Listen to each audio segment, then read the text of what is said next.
출애굽기 19장. 이집트 땅에서 나온 지 셋째 달이 된 바로 그날 이스라엘 백성들은 시내 광야에 이르렀다. 르비딤을 떠나 시내 광야에 이른 이스라엘 백성들은 시내산 앞에 광야에 진을 쳤다. 모세는 하나님께서 계신 곳으로 올라갔다. 주께서 산에서 모세를 불러 말씀하셨다. 너는 야곱의 자손들에게 이렇게 말하여라. 이스라엘 백성들에게 다음과 같이 일러라. 너는 야곱의 자손들에게 이렇게 말하여라. 이스라엘 백성들에게 다음과 같이 일러라. 내가 이집트 사람들에게 무슨 일을 했는지, 또 내가 독수리 날개에 너희를 실어 어떻게 내게로 데리고 왔는지 너희는 다 보았다. 너희가 내 말을 잘 따르고 나와의 언약을 잘 지킨다면 너희는 뭇 민족 가운데서 나의 보물이 될 것이다. 너희는 나를 섬기는 제사장의 나라가 되고 거룩한 민족이 될 것이다. 내가 이스라엘 백성들에게 일러주어야 할 말이 바로 이것이다. 모세는 돌아가서 백성의 장로들을 불러 모아 주께서 자기에게 명하신 말씀을 모두 전했다. 온 백성들이 일제히 대답했다. 우리는 주께서 말씀하신 것을 모두 따르겠습니다. 모세가 백성들의 말을 그대로 주께 아뢰었다. 주께서 모세에게 말씀하셨다. 내가 짙은 구름 가운데서 너에게로 가려고 하는 까닭은 내가 너와 말하는 것을 백성들로 하여금 듣게 하여 그들이 항상 너를 믿게 하려는 것이다. 모세는 백성의 말을 주께 전해드렸다. 주께서 모세에게 말씀하셨다. 너는 백성에게로 가서 오늘과 내일 그들을 정결하게 하여라. 그들에게 옷을 깨끗이 빨게 하고 셋째 날을 맞이할 준비를 하라고 일러라. 그 셋째 날에 주 내가 온 백성이 보는 가운데 시내산 위로 내려갈 것이다. 너는 산기슭에 경계선을 정해주고 백성들에게 말하라. 너희는 산에 올라가거나 그 경계선을 건드리지 않도록 주의하라. 산에 발을 들여놓는 자는 누구든지 죽음을 면치 못할 것이다. 산에 발을 들여놓는 자에게 너희는 손을 대지 말라. 그를 반드시 돌로 쳐 죽이든지 활을 쏘아 죽여라. 사람이든 짐승이든 목숨을 부주하지 못할 것이다. 그러나 나팔 소리가 길게 울리면 백성들이 산에 올라가도 된다. 모세는 산에서 내려온 후 백성들을 정결하게 했다. 백성들은 자기들의 옷을 깨끗이 빨았다. 모세가 백성들에게 말했다. 여러분은 셋째 날을 위해 준비하시오. 이 기간 동안 여러분은 아내를 가까이 하면 안 됩니다. 셋째 날 아침이 되었다. 천둥이 울리고 번개가 치며 짙은 구름이 산 위를 덮었고 나팔 소리가 크게 울려 퍼졌다. 진영에 있던 백성들이 모두 무서워 떨었다. 모세는 하나님을 맞이하려고 백성들을 진영에서 데리고 나왔다. 그들은 시내산의 기슭에 섰다. 시내산이 자욱한 연기에 휩싸였다. 주께서 불 가운데 시내산 위로 내려오셨기 때문이었다. 그 연기는 화덕에서 나는 연기처럼 치솟아 올랐고 시내산 전체가 크게 요동쳤다. 나팔 소리가 점점 커져갈 때 모세가 소리쳐 하나님을 불렀다. 그러자 하나님께서 목소리를 내시어 모세에게 대답하셨다. 주께서 시내산 위 그 산꼭대기에 내려오셨다. 그리고 주께서 모세를 그리로 부르셨다. 모세가 올라가자 주께서 모세에게 말씀하셨다. 너는 내려가서 백성들에게 경보하여라. 백성들이 나를 보려고 연기를 헤치고 올라오다가 많은 이들이 목숨을 잃을까 염려스럽다. 나 주를 가까이 하는 제사장들도 몸을 정결하게 해야 한다. 그렇지 않으면 나 주가 몸소 내려가 그들을 칠 것이다. 모세가 대답했다. 백성들은 이 산 위로 올라오지 못합니다. 주께서 우리에게 시내산 사방을 빙 둘러 경계 표시를 하여 이 산을 신성하게 하라고 지시하셨기 때문입니다. 주께서 모세에게 말씀하셨다. 너는 내려가서 아론과 함께 올라오라. 하지만 제사장들과 백성들은 가까이 오지 못하게 하여라. 가까이 오면 내가 그들을 쳐 죽일까 염려스럽다. 모세는 백성들에게로 가서 하나님의 말씀을 그대로 전했다. 누가복음 22장. 유월절이 다가왔다. 이 절기는 무교절이라고도 불렸는데 이 기간에는 전통적으로 누룩 없는 빵을 먹어야 했다. 그런데 대제사장들과 율법 교사들은 예수를 교묘하게 죽일 방도를 열심히 찾고 있었다. 그것은 그들이 예수를 따르는 무리를 두려워했기 때문이었다. 그때 사탄이 예수의 12제자 가운데 하나인 가룟 유다에게로 들어갔다. 가룟 유다는 대제사장들과 성전 경비대장을 찾아가 예수를 그들의 손에 넘겨줄 방법을 의논하였다. 그러자 그들은 무척 기뻐하면서 가룟 유다에게 돈을 주겠다고 약조했다. 유다도 이에 동의하고 그때부터 그는 사람들이 없을 때 예수를 그들의 손에 넘겨줄 기회를 엿보기 시작했다. 유월절 양을 잡고 또 누룩 없는 빵을 먹는 무교절이 되었다. 예수께서는 베드로와 요한에게 말씀하셨다. 너희는 가서 우리가 먹을 수 있도록 유월절 음식을 준비하여라. 그들이 예수께 물었다. 어디에다 준비할까요? 주께서 대답하셨다. 예루살렘 성읍 안으로 들어가면 너희는 물동이를 메고 가는 사람을 만날 것이다. 그러면 너희는 그 사람이 들어가는 집으로 따라 들어가라. 그런 다음 그 사람에게 말하기를 우리 선생님께서 제자들과 함께 유월절 음식을 드실 방이 어디에 있느냐고 하십니다 하여라. 그러면 그 사람은 잘 정돈된 2층 넓은 방을 너희에게 보여줄 것이다. 거기에다 너희는 유월절 음식을 준비하도록 하여라. 제자들이 길을 떠나보니 과연 모든 것이 예수께서 말씀하신 그대로였다. 그래서 제자들은 그곳에다 유월절 음식을 준비하였다. 시간이 되자 예수께서는 제자들과 함께 식탁에 앉으셨다. 예수께서 제자들에게 말씀하셨다. 내가 고난을 당하기 전에 너희와 함께 이 유월절 음식을 먹기를 참으로 간절히 원했다. 내가 너희에게 말한다. 이제 하나님 나라에서가 아니면 앞으로 다시는 내가 유월절 음식을 먹는 일이 없을 것이다. 그리고 예수께서는 잔을 들어 감사 기도를 드리신 다음 제자들에게 말씀하셨다. 자, 이 잔을 받아 너희가 서로 나누어 마셔라. 내가 너희에게 말한다. 하나님 나라가 임할 때까지 이제 나는 포도나무 열매에서 난 것을 다시는 마시지 않을 것이다. 예수께서 또 빵을 들어 감사 기도를 드리신 다음 그것을 떼어 제자들에게 주시며 말씀하셨다. 자, 이것은 너희를 위하여 주는 나의 몸이다. 이것을 먹어 나를 기념하여라. 유월절 식사가 끝나자 예수께서 또 잔을 들고 감사 기도를 드리신 후에 제자들에게 말씀하셨다. 이 잔은 내가 너희를 위하여 흘리는 바 내 피로 세우는 새 언약이다. 그러나 보라, 이 식탁에 앉아있는 한 사람이 나를 배반할 것인데 지금 그의 손이 내 손과 함께 식탁 위에 놓여 있다. 인자는 하나님께서 정하신 길로 갈 것이지만 인자를 팔아넘기는 그 사람에게는 화가 있을 것이다. 그러자 제자들은 과연 그런 일을 하게 될 사람이 누구일까 하면서 자기들끼리 서로 수군거렸다. 제자들 사이에서 누구를 가장 큰 사람으로 여길 것인지를 놓고 논쟁이 벌어졌다. 그것을 보고 예수께서 제자들에게 말씀하셨다. 이 세상에서는 왕이 백성들 위에 군림하며 권력을 부리는 세도가들도 자기들 스스로 백성들에게 은전을 베푼다라고 말한다. 그러나 나의 제자된 너희는 그렇게 해서는 안 된다. 너희 가운데 가장 큰 사람은 가장 어린 사람과 같이 되어야 하고 또 너희 가운데 다스리는 사람은 남을 섬기는 사람과 같이 되어야 한다. 누가 더 높은 사람이냐? 식탁에 앉아있는 사람이냐? 시중을 드는 사람이냐? 너희는 당연히 식탁에 앉아있는 사람이라고 생각할 것이다. 그러나 나는 시중을 드는 사람으로서 너희 가운데 있다. 너희는 줄곧 나와 함께 있으면서 내가 겪은 시련을 나와 함께 받은 자들이다.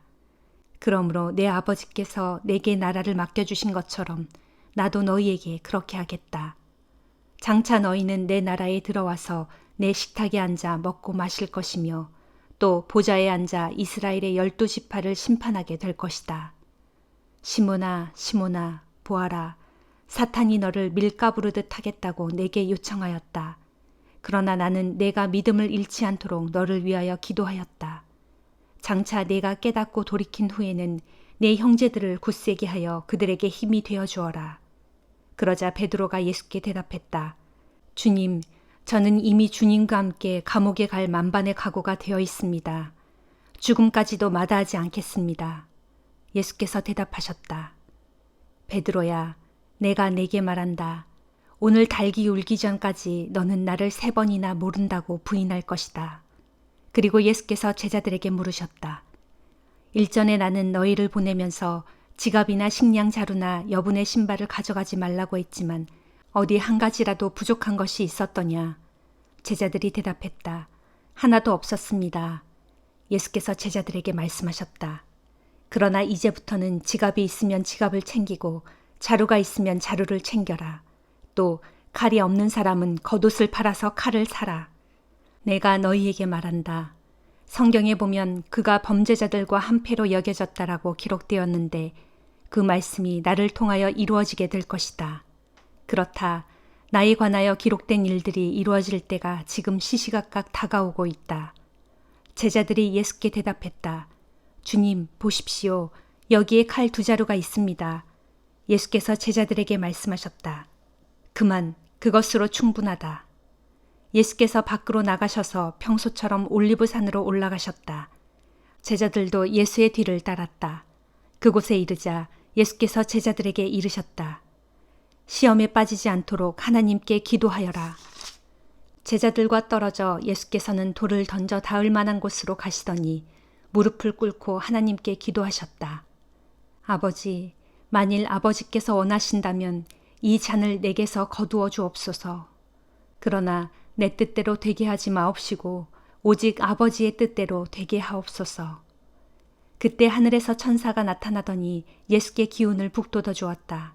예수께서 깊은 고뇌에 차서 더욱 간절히 기도하시자 이마에 맺힌 땀이 핏방울같이 되어서 땅에 떨어졌다. 기도를 마치고 일어나 예수께서 제자들에게 돌아가 보시니 제자들은 슬픔에 지쳐 깊이 잠들어 있었다. 그래서 예수께서 제자들에게 말씀하셨다. 어찌하여 자고 있느냐? 일어나 시험에 빠지지 않도록 기도하여라. 예수께서 제자들에게 아직 말씀을 하고 계실 때 한 무리의 사람들이 몰려왔다. 12제자 가운데 한 명인 가룟 유다가 앞장서서 그 무리를 이끌고 있었다. 가룟 유다는 예수께 다가와 예수의 뺨에 입을 맞추었다. 예수께서 그에게 말씀하셨다.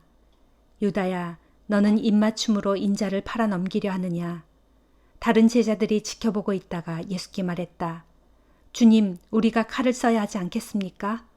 그러고서 제자들 가운데 한 사람이 대제사장의 종을 칼로 내리치자 그의 오른쪽 귀가 떨어져 나갔다. 그러나 예수께서는 그만두어라 하고 만류하시고는 그 사람의 귀를 만져 고쳐주셨다. 그런 다음 예수께서는 자신을 체포하러 온 대제사장들과 성전 경비대장들과 장로들에게 물으셨다. 당신들이 이렇게 칼과 몽둥이로 무장하고 오다니 내가 강도라도 된단 말이오? 내가 날마다 성전에서 당신들과 함께 있었는데도 당신들은 내게 손도 대지 않았소. 그러나 이제는 당신들의 때가 되었소. 어둠의 권세가 기세를 부릴 때가 온 것이오.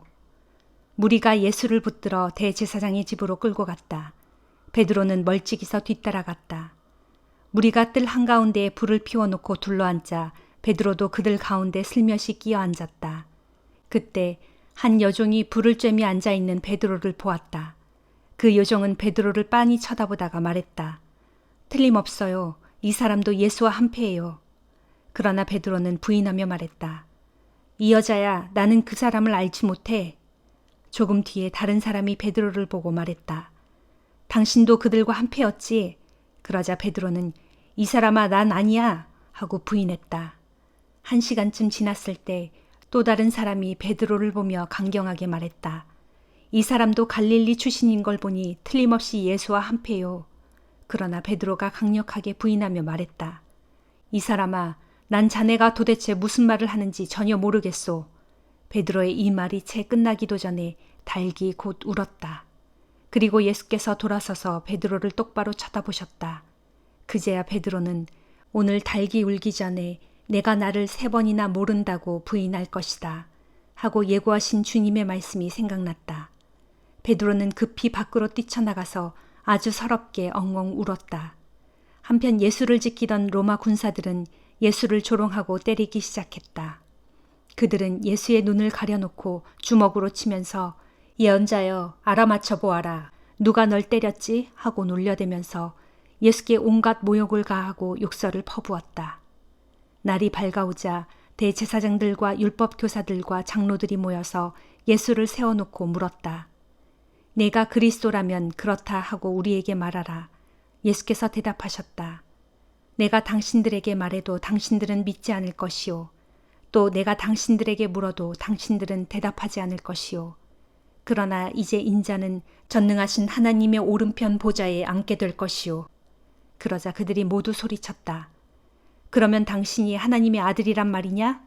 예수께서 대답하셨다. 그렇소. 방금 당신들이 말한 대로 내가 바로 그요. 그들이 다시 소리쳤다. 이제 우리에게 더 이상 무슨 증언이 필요하겠소. 우리 모두는 그가 자기 입으로 하는 말을 직접 들었으니 말이오. 욥기 37장. 그러므로 이 같은 하나님의 크신 권능 앞에서 내가 놀라고 내 심장이 벌떡거리면서 떨립니다. 어르신들, 그분의 목소리를 들어보십시오. 그분의 입에서 나오는 천둥 같은 소리를 잘 들어보십시오. 그분은 먼저 온 하늘 아래에 번개를 쳐서 그 빛이 하늘 이쪽 끝에서 저쪽 끝까지 번쩍거리게 하십니다. 그런 뒤에 천둥 같은 그분의 음성이 우르릉거립니다. 번갯불이 하늘을 가로질러 번쩍이고 나면 천둥 같은 그분의 목소리가 계속 울려 퍼집니다. 참으로 하나님께서는 천둥 같은 놀라운 음성을 울리시며 우리로서는 도저히 이해할 수 없는 엄청난 일들을 행하십니다. 하나님께서 눈에게 땅에 떨어져라 명하시면 눈이 땅 위에 펑펑 쏟아지고 비에게 땅에 쏟아지라 명하시면 땅 위에 소나기가 주룩주룩 내립니다. 이렇게 그분께서 폭설과 폭우를 통해 사람의 일손을 묶어 놓으시어 모든 사람들로 하여금 하나님께서 하시는 일을 알게 하십니다. 이때 뭇 짐승들은 눈과 비를 피해 각자 숨을 곳을 찾아 굴 속으로 들어갑니다. 남쪽에서는 태풍이 불어오고 북쪽에서는 차디찬 바람이 불어옵니다. 하나님의 입김에 물이 얼고 드넓은 호수도 꽁꽁 얼어붙습니다. 또 그분께서는 빽빽한 구름 속에 습기를 실어 나르시고 두터운 구름 사이로 번개가 번쩍거리게 하십니다. 구름은 하나님께서 이끄시는 대로 온 세상을 이리저리 뭉게뭉게 떠다니면서 그분께서 무엇을 명하시든 그것을 땅 위에 이행하고 있습니다. 하나님께서는 그 구름으로 땅 위에 비를 내려 때로는 사람을 벌하시기도 하고 때로는 사람에게 은총을 베풀기도 하십니다. 욥 어르신, 내 말을 들어보십시오. 잠시 멈추시고 하나님께서 행하시는 놀라운 일들을 생각해 보십시오. 어르신은 하나님께서 이 모든 일들을 어떻게 행하시는지 아십니까? 어떻게 구름 속에서 번쩍거리는 번개를 치게 하시는지 아십니까? 어떻게 구름이 공중에 잘 매달려 떠돌아다니는지 알고 계십니까? 온전한 지식을 갖고 계시는 그분께서 행하시는 이런 놀라운 일들을 어르신은 알기나 합니까? 남풍이 불어와 온 땅이 고요해지면 날씨가 더워져 어르신의 옷이 땀에 젖는 이유를 아십니까? 어르신이 그분을 도와 하늘을 넓게 펴실 수 있습니까? 마치 거푸집에 부어 만든 청동 거울처럼 창봉을 견고하게 펼칠 수 있습니까? 욥 어르신, 어디 한번 말씀해 보십시오. 우리가 그분께 무슨 말씀을 드려야 할지 우리에게 가르쳐 주십시오. 우리는 아무것도 알지 못하고 마음이 어두워서 그분께 무슨 말씀을 드려야 할지 도무지 알 수 없습니다. 설령 그분께 하고 싶은 말이 있다 할지라도 어떻게 감히 그분께 이러쿵저러쿵 다 말씀드릴 수 있단 말입니까? 함부로 입을 열었다간 하나님께 삼켜질 것이 분명할 텐데 말입니다. 바람이 하늘의 구름을 휩쓸고 지나가서 하늘이 맑게 개면 우리는 그 광채 때문에 밝게 빛나는 하늘의 태양을 똑바로 쳐다볼 수 없습니다. 마찬가지로 하나님께서 금빛 찬란한 광채를 바라시면서 북녘에서 걸어 나오시면 우리는 그분의 두려운 위엄 때문에 감히 그분을 똑바로 바라볼 수 없습니다. 또한 우리는 전능하신 분께 가까이 다가갈 수도 없습니다. 참으로 그분의 권능은 탁월하시고 그분의 공의는 의로우시며 그분의 심판은 공정하십니다. 그러므로 사람은 마땅히 겸손한 자세로 그분을 경외해야 합니다. 하나님께서는 마음속으로 스스로 지혜롭다고 여기는 자들을 무시하시고 거들떠보지도 않으십니다. 고린도후서 7장. 그러므로 사랑하는 형제들이여, 우리 모두는 이런 약속을 받은 사람들이니 몸과 영을 더럽히는 모든 것에서 떠나서 우리 자신을 깨끗하게 하고 떨리는 마음으로 하나님을 공경하는 가운데 온전히 거룩함으로 살아갑시다. 부디 우리를 위해 마음을 활짝 열어주시기를 바랍니다. 우리는 누구에게도 잘못을 저지른 적이 없고 어느 누구도 망친 일이 없으며 어느 누구에게도 속여 빼앗은 적이 없습니다. 나는 여러분을 책망하려고 이런 말을 하는 것이 절대로 아닙니다. 전에도 말했듯이 여러분은 우리의 마음속에 확고하게 자리 잡고 있어서 우리는 여러분과 더불어 살아도 같이 살고 죽어도 같이 죽으려고 합니다. 나는 여러분을 굳게 믿고 있으며 여러분을 매우 자랑스럽게 생각하고 있습니다. 여러분은 실로 나에게 큰 위로를 주었습니다. 그러기에 온갖 역경 속에서도 우리는 여러분으로 인해 기쁨이 넘쳐납니다. 우리가 마케도니아에 이르렀을 때에도 우리의 몸은 조금도 쉴 수가 없었습니다. 사방에서 온갖 어려움이 우리를 가로막았습니다. 밖으로는 끊임없는 다툼이 있었고 안으로는 두려움이 있었습니다. 그러나 하나님께서는 공고한 가운데 있는 사람들을 항상 격려해 주시는 분입니다. 그때 하나님께서는 디도를 우리에게 돌아오게 하심으로써 우리를 크게 위로해 주셨습니다. 디도가 우리에게 돌아온 것만 해도 우리는 큰 위로를 받았는데 그가 여러분에게서 받은 그 위로로 또한 우리가 위로를 함께 받았으니 우리 마음이 얼마나 기뻤겠습니까? 디도는 여러분이 나를 간절히 보고 싶어 한다는 것과 내게 잘못한 일에 대해 깊이 뉘우친다는 것과 또 나를 위해 열심을 내고 있다는 말을 우리에게 전해주었습니다. 그 말을 듣고 나는 너무나 기뻤습니다. 나는 지난번에 여러분에게 보낸 나의 편지가 여러분의 마음을 아프게 한 것에 대해 후회하지 않습니다. 그 편지가 여러분의 마음을 아프게 한 것을 알고 잠시 후회하긴 했지만 이제 나는 도리어 그 편지를 보낸 것을 기쁘게 생각합니다. 내가 기쁜 까닭은 여러분이 받은 상처 때문이 결코 아니라 여러분의 그런 상처가 여러분을 회개의 자리로 이끌어 주었기 때문입니다. 그런 슬픔과 근심을 통하여 여러분이 하나님께서 바라시는 대로 회개하고 하나님께 돌아왔으니 결국 여러분에게 도움이 되었고 해를 끼친 것이 아닌 셈입니다. 하나님의 뜻에 맞게 근심하는 경건한 슬픔은 회개를 가져오고 회개는 우리를 구원으로 이끌기 때문에 그런 슬픔은 후회할 것이 없습니다. 하지만 하나님의 뜻에 벗어난 세상적인 슬픔은 죽음을 가져올 뿐입니다. 보십시오. 하나님의 뜻에 맞는 경건한 슬픔은 여러분에게 얼마나 많은 유익을 안겨주었습니까? 그로 인해 여러분은 더욱 열심을 내게 되었고 더욱 변호하게 되었으며 더욱 의분을 갖게 되었고 더욱 하나님을 두려워하게 되었습니다. 또한 더욱 간절한 마음과 더욱 뜨거운 마음과 더욱 죄에 대하여 응징하려는 자세를 갖게 되었습니다. 이처럼 여러분은 모든 면에서 여러분 자신의 깨끗함을 보여주었습니다. 그러므로 내가 그 편지를 보낸 것은 부당한 일을 저지른 사람이나 부당한 피해를 당한 사람 때문이 아니라 여러분이 얼마나 우리 일에 마음을 쓰고 있는가를 하나님 앞에서 스스로 밝히 나타내 보이도록 하기 위함이었습니다. 그래서 이로 인해 우리는 크게 위로를 받고 고무되었습니다. 더구나 우리가 받은 위로 위에 디도의 기쁨이 더해져서 우리는 더욱 기뻤습니다. 정말로 디도는 여러분 모두에게서 따뜻한 환대를 받고 그로 인해 심령에 새로운 힘을 얻었습니다. 나는 여러분에 대해 디도에게 자랑을 했었는데 여러분은 그런 나를 조금도 실망시키지 않았습니다. 우리가 여러분에게 말한 모든 것이 진실인 것처럼 여러분에 대해 우리가 디도에게 자랑했던 것 또한 모두 사실임이 밝혀졌기 때문입니다. 디도는 여러분이 두렵고 떨리는 마음으로 자신을 따뜻하게 맞아주고 또 여러분 모두가 기꺼이 순종했던 것을 회상하고는 여러분에 대한 사랑을 더욱 키워가고 있습니다. 이제 나는 여러분을 전적으로 신뢰할 수 있게 된 데에 대해 얼마나 기쁜지 모르겠습니다. 아멘.